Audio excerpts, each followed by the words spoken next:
నమస్తే. ఈ ఎపిసోడ్లో మా ఐరన్ డెఫిషియన్సీ వల్ల వచ్చే సిమ్టమ్స్ మనకి డల్నెస్, ఫెటీగ్ అవ్వడము, డిజైనెస్గా ఉండడము, హెయిర్ ఫాల్ అవ్వడము, అసటగా ఉండి ఈ రోగనిరోధక శక్తి అంటే we are prone to get diseases అనమాట.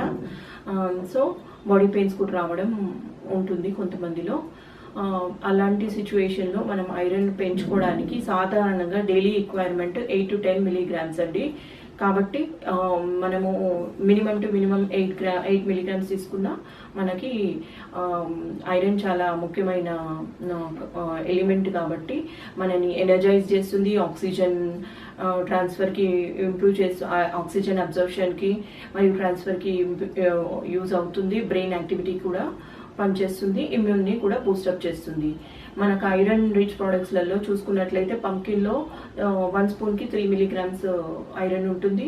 పాలక్ 100 grams-లో 3 milligrams ఐరన్ ఉంటుంది, ఐరన్ అనేది ఉంటుంది. సో పప్పులు, పాలకూర కానీ పప్పు కాంబినేషన్ తీసుకున్నట్లయితే రోజువారీ సరిపడా ఐరన్ అబ్జర్వ్ అవుతుంది.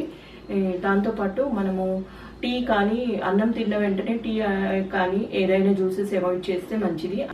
నాన్ వెజిటేరియన్స్లో డైలీ ఎగ్ తీసుకున్నట్లయితే 1 milligram ఐరన్ అందుతుందండి.